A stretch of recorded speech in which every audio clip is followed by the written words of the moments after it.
নগাই অসমীয়াক বান্ধি দিলে কঠোৰ নিৰ্দেশ নিয়ম নামানিলে ভৰিব 50,000 টকা মানুহেই নহয় গৰু ছাগলীৰো প্ৰৱেশ নিষিদ্ধ নাগালেণ্ডত নগাৰ জাননীৰ পিছতেই সীমান্তত হাহাকাৰ নগা গাঁৱত কোনো অসমীয়া লোকে খৰি কটা মাছ ধৰা কাম কৰিব নোৱাৰিব যধে মধে মেৰাপানী সীমান্তই নাগালেণ্ডলৈ যাব নোৱাৰিব অসমীয়া আজি আমাৰ হাতত আহি এখন নটিচ কৰিছেহি যিখন নটিচ নাগালেণ্ডৰ 11খনকৈ ভিলেজ কাউন্সিলে তাত মিটিং কৰি 23 আগষ্ট তাৰিখে তেওঁলোকে এখন নটিচ দিছে যিখন নটিচ আমাৰ CRP কেম্পলৈ দিছে বা 142 নং CRP কেম্পলৈ দিছে আমাৰ ডিচেক্টৰ বৰ্ডাৰ মিষ্টেলত কৰি নে কিছু সংগঠনকো দিছে যিখন নটিচত স্পষ্টভাৱে লিখা আছে যে নাগালেণ্ডত IPL অবিহনে তাত ILP অবিহনে তাত কোনো মানুহ প্ৰৱেশ কৰিব নোৱাৰিব তাত যদি গৰু ছাগলীও যায় তেতিয়াও তেওঁলোকক শাস্তি বিহিব বুলি তেওঁলোকে স্পষ্টকৈ উল্লেখ কৰিছে মেৰাপানী সীমান্তই নাগালেণ্ডলৈ অসমীয়া লোকৰ প্ৰৱেশ নিষিদ্ধ কৰিছে নগা ভিলেজ কাউন্সিলে আন্তঃৰাজ্যিক পাৰপত্ৰ বা ভিলেজ কাউন্সিলৰ অনুমতি অবিহনে কোনো অসমীয়াই প্ৰৱেশ কৰিব নোৱাৰিব নাগালেণ্ডত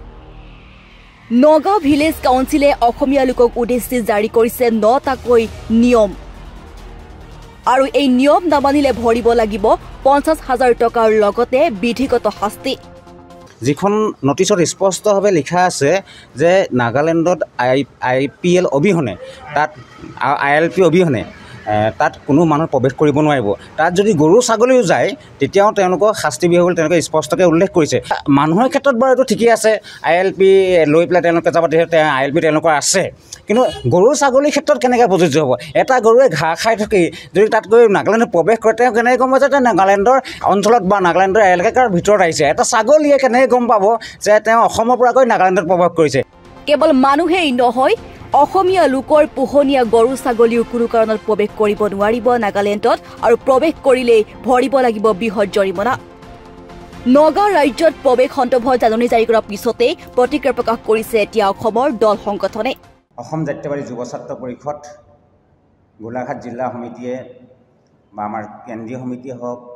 আমি বিভিন্ন সময়ত অসমত আন্তঃৰাজ্যিক পাৰপত্ৰ ব্যৱস্থা প্ৰৱৰ্তন কৰিব লাগে বুলি বিভিন্ন আন্দোলনৰ কাৰ্যসূচী আমি ৰূপায়ণ কৰি আহিছোঁ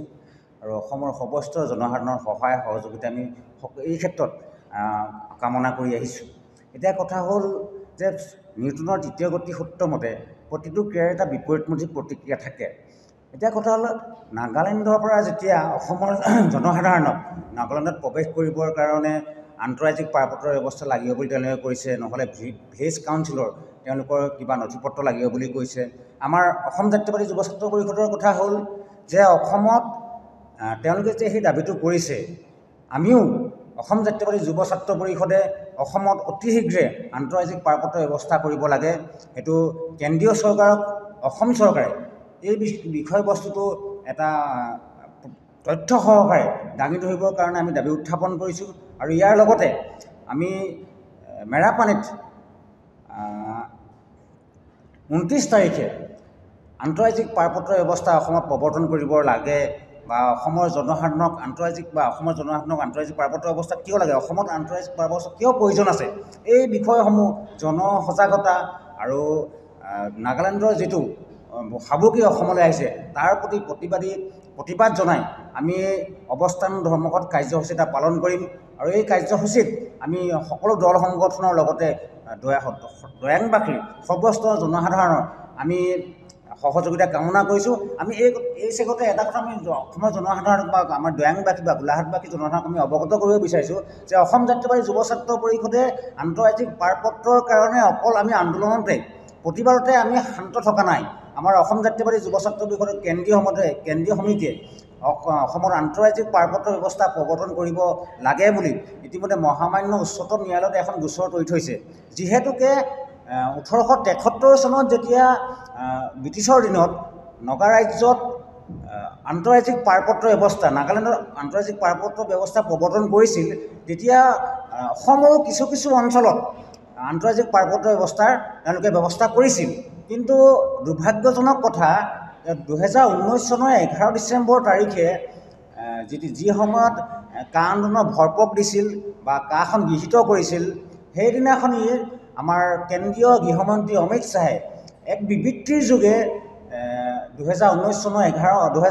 11 মাৰ্চ তাৰিখে এক বিবৃতিৰ যোগে তেওঁ কৈছিল যে আজিৰ তাৰিখৰ পৰা অসমত যি অঞ্চলত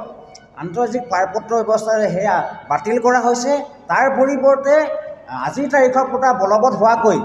মণিপুৰত আন্তঃৰাজ্যিক পাৰপত্ৰ ব্যৱস্থা প্ৰৱৰ্তন কৰা হ'ল। এতিয়া আমাৰ কথা হ'ল যদি আন্তঃৰাজ্যিক পাৰপত্ৰ ব্যৱস্থাটো অসমত আছিল যদি বাতিল কৰিব পাৰিছে দিব পাৰিব, যদি বাতিল কৰিব পাৰিছে দিবও পাৰিব প্ৰথম কথা। সেইকাৰণে আমি জনসজাগতাৰ কাৰণে আৰু নাগালেণ্ডৰ যিটো ভয় ভাবুকি আহি আছে বৰ্তমান তাৰ প্ৰতি লক্ষ্য ৰাখি তাৰোপৰি নাগালেণ্ড চৰকাৰে মেঘেৰি বিলত যিটো এটা নগা আৰক্ষীৰ এটা শিবিৰ স্থাপন কৰিছে সেইটো অতি শীঘ্ৰে উচ্ছেদ কৰাৰ ব্যৱস্থা কৰিবৰ কাৰণে অসম চৰকাৰ গোলাঘাট জিলা প্ৰশাসনক দাবী জনাই আমি 29 তাৰিখে এই প্ৰতিবাদী কাৰ্যসূচী ল'ম আৰু এই কাৰ্যসূচীত আমি সকলো স্তৰৰ জনসাধাৰণৰ সহায় সহযোগিতা আৰু উপস্থিতি কামনা কৰিছোঁ। অসম জাতীয়তাবাদী যুৱ ছাত্ৰ পৰিষদৰ গোলাঘাট জিলা সমিতিয়ে নগাৰ এনে আগ্ৰাসী মনোভাৱৰ তীব্ৰ বিৰোধিতা কৰিছে। আন্তঃৰাজ্যিক পাৰপত্ৰ হতভত জনসজাগতা সৃষ্টি কৰা আৰু নগাৰ আগ্ৰাসন প্ৰতিহত কৰা হতভত 29 আগষ্ট তাৰিখে মেৰাপানীত এখন বিশেষ সভাৰ আয়োজন কৰিছে অসম জাতীয়তাবাদী যুৱ ছাত্ৰ পৰিষদে। News desk report DB news.